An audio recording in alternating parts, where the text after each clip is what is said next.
ಟುಯೆ ಮೀಸಲಾತಿಗಾಗಿ ಪ್ರತಿಭಟನೆ ಮಾಡ್ತಾ ಇದ್ದಂತ ಪಂಚಮಸಾಲಿಗಳ ಮೇಲೆ ಲಾಠಿ ಚಾರ್ಜ್ ರಾಜಕೀಯ ಕಿಚ್ಚನ್ನ ಹೊತ್ತಿಸಿದೆ.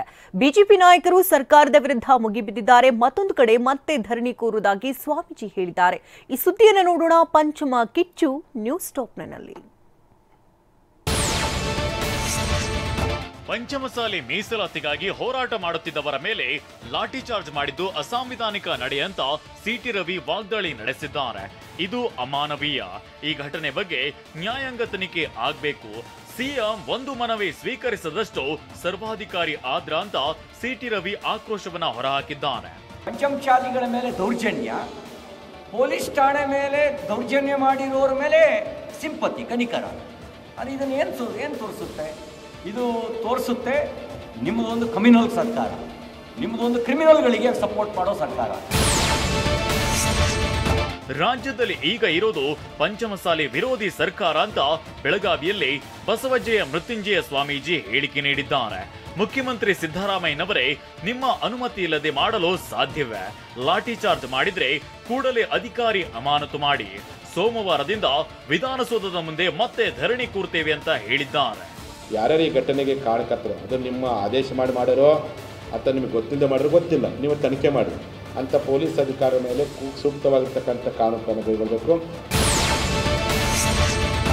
ಪಂಚಮಸಾಲಿ ಹೋರಾಟಗಾರರ ಮೇಲಿನ ಲಾಠಿ ಚಾರ್ಜ್ ಅನ್ನ ಹರಿಹರ ಪಂಚಮಸಾಲಿ ಪೀಠದ ವಚನಾನಂದ ಶ್ರೀ ಖಂಡಿಸಿದ್ದಾರೆ. ಲಾಠಿ ಚಾರ್ಜ್ ಆಗಬಾರ್ದಿತ್ತು, ಅದನ್ನ ನಾವು ಖಂಡಿಸ್ತೇವೆ. ಆದ್ರೆ ಕೆಲ ಕಿಡಿಗೇಡಿಗಳು ಕಲ್ಲು ತೂರಿ ಗಲಾಟೆ ಆಗುವಂತೆ ಮಾಡಿದ್ದಾರೆ. ರಾಜಕೀಯ ಬೇಳೆ ಬೇಯಿಸಿಕೊಳ್ಳಲು ಈ ರೀತಿ ಮಾಡಿದ್ದಾರೆ ಅಂತ ಆಕ್ರೋಶವನ್ನ ಹೊರಹಾಕಿದ್ದಾರೆ. ಕಲ್ಲು ಮತ್ತು ಪಾದರಕ್ಷೆನ ತೂರಿ ಆ ಇಡೀ ಘಟನೆಗೆ ಅತ್ಯಂತ ನಮಗೆ ನೋವು ಉಂಟಾಗಿದೆ. ಸರ್ಕಾರ ಅದಕ್ಕೆ ಕಾರಣಕರ್ತರಾದವರಿಗೆ ತನಿಖೆ ಮಾಡಿ ಅವರಿಗೆ ಸೂಕ್ತವಾಗಿರುವಂಥ ಶಿಕ್ಷೆಯನ್ನು ನೀಡಬೇಕಂತ ಸರ್ಕಾರಕ್ಕೆ ನಾವು ಆಗ್ರಹವನ್ನು ಮಾಡ್ತೇವೆ. ಪಂಚಮಸಾಲಿ ಹೋರಾಟಗಾರರ ಮೇಲೆ ಲಾಠಿ ಚಾರ್ಜ್ ಘಟನೆಯನ್ನ ಹರಿಹರ ಪಂಚಮಸಾಲಿ ಪೀಠದ ಧರ್ಮದರ್ಶಿ ಬಿಸಿ ಉಮಾಪತಿ ಖಂಡಿಸಿದ್ದಾರೆ. ಮೀಸಲಾತಿ ಕೇಳುವುದು ನಮ್ಮ ಹಕ್ಕು. ಯಾರೋ ಕಿಡಿಗೇಡಿಗಳು ಉದ್ದೇಶ ಪೂರ್ವಕವಾಗಿ ಕಲ್ಲು ತೂರಾಟ ಮಾಡಿರಬಹುದು, ಆದ್ರೆ ಲಾಠಿ ಚಾರ್ಜ್ ಬಗ್ಗೆ ತನಿಖೆ ಆಗಬೇಕು ಅಂತ ಒತ್ತಾಯಿಸಿದ್ದಾರೆ. ಸಂವಿಧಾನದ ಪ್ರಕಾರ ಪ್ರತಿಯೊಬ್ಬರಿಗೂ ಕೇಳೋ ಹಕ್ಕಿದೆ. ಯಾರೋ ಕಿಡಿಗೇಡಿಗಳು ಈ ಒಂದು ಕಾರ್ಯಕ್ರಮ ಕೆಡಿಸೋದಕ್ಕೋಸ್ಕರ ಕಲ್ಲನ್ನು ವ್ಯಾನ್ ಮೇಲೆ ಅದಕ್ಕೆ ಎಲ್ಲರಿಗೂ ಲಾಠಿ ಚಾರ್ಜ್ ಮಾಡಿರೋದ್ರಿಂದ ಇಡೀ ಪಂಚಮಸಾಲಿ ಸಮಾಜಕ್ಕೆ ಬಹಳ ನೋವಾಗಿದೆ. ಪಂಚಮಸಾಲಿ ಹೋರಾಟಗಾರರ ಮೇಲಿನ ಲಾಠಿ ಚಾರ್ಜ್ಗೆ ವಿಷಾದ ವ್ಯಕ್ತಪಡಿಸುವೆ ಅಂತ ಕಾಂಗ್ರೆಸ್ ಶಾಸಕ ವಿಜಯಾನಂದ ಕಾಶಪ್ಪನವರ್ ಹೇಳಿದ್ದಾರೆ. ನಿನ್ನೆಯ ಘಟನೆಗೆ ಪ್ರಚೋದನಕಾರಿ ನಾಯಿ ಕುನ್ನಿಗಳೇ ಕಾರಣ ಅಂತ ಪರೋಕ್ಷವಾಗಿ ಯತ್ನಾಳ್ ವಿರುದ್ಧ ಹರಿಹಾಯ್ದಿದ್ದಾರೆ. ಸಾವಿರಾರು ಜನಕ್ಕೆ ಇವತ್ತು ಲಾಠಿ ಚಾರ್ಜ್ ಆಯಿತು. ಅನೇಕ ಜನ ಇವತ್ತು ಕೈಯನ್ನು ಮುರ್ಕೊಂಡ್ರು, ತಲೆ ಹೊಡ್ಕೊಂಡ್ರು, ಕಾಲನ್ನು ಮುರ್ಕೊಂಡ್ರು. ಈ ಜನರಿಗೆ ಯಾರು ನೋಡ್ಕೋತಾರೆ? ಜನರನ್ನು ಹುರಿದುಂಬಿಸಿ ಪ್ರಚೋದನೆ ಮಾಡಿ ಅವ್ರನ್ನ ದಾರಿ ತಪ್ಪಿಸುವಂಥ ಕೆಲಸ ಇವತ್ತು ನಿನ್ನೆ ಆಗಿರುವಂಥ ಘಟನೆ.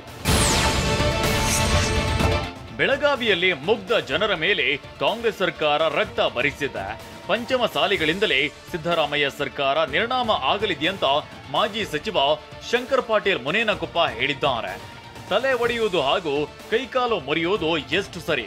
ಹೋರಾಟ ಮಾಡುತ್ತಿದ್ದ ಶ್ರೀಗಳನ್ನ ಬಂಧಿಸುವ ಅವಶ್ಯಕತೆ ಏನಿತ್ತು ಅಂತ ಪ್ರಶ್ನಿಸಿದ್ದಾರೆ. ಮತ್ತು ಈ ಸರ್ಕಾರ ಪತನ ಆಗೋದ್ರಲ್ಲಿ ಸಂದೇಹ. ಹಿಂದೆ ನರಗುಂದದಲ್ಲಿ ಕೂಡ ಗುಂಡೂರಾಯರು ಇದೇ ರೀತಿ ಗೋಲಿಬಾರ್ ಲಾಠಿ ಚಾರ್ಜ್ ಮಾಡಿದಾಗ ಅವ್ರು ಸರ್ಕಾರ ಕಳೆದುಕೊಂಡ್ರು, ಕಾಂಗ್ರೆಸ್ ಸರ್ಕಾರ. ಈ ಒಂದು ಮುಂದಿನ ಇದೇ ಪಂಚಮಸಾಲಿಗಳಿಂದ ಈ ಸರ್ಕಾರ ಪತನ ಆಗಿದೆ.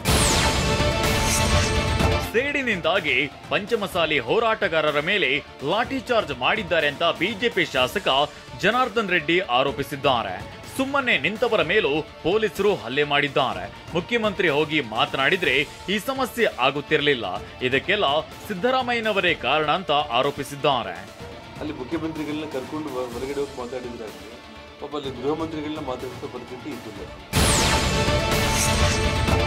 ಯಾವುದೇ ಕಾರಣಕ್ಕೂ ಪಂಚಮಸಾಲಿಗಳಿಗೆ ಮೀಸಲಾತಿ ನೀಡಬಾರದು ಅಂತ ರಾಜ್ಯ ಹಿಂದುಳಿದ ಜಾತಿಗಳ ಒಕ್ಕೂಟದ ಅಧ್ಯಕ್ಷ ರಾಮಚಂದ್ರಪ್ಪ ಹೇಳಿಕೆ ನೀಡಿದ್ದಾರೆ.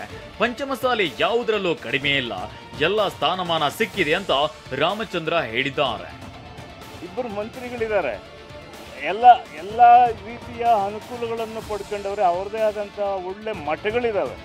ಆ ಮಠಗಳ ಮುಖಾಂತರ ಅವರ ಮಕ್ಕಳಿಗೆ ಒಳ್ಳೆ ವಿದ್ಯಾಭ್ಯಾಸವನ್ನು ಕೊಡ್ತಾವ್ರೆ. ಆದರೂ ಕೂಡ ನಮಗೆ ಮೀಸಲಾತಿ ಕೊಡಿ.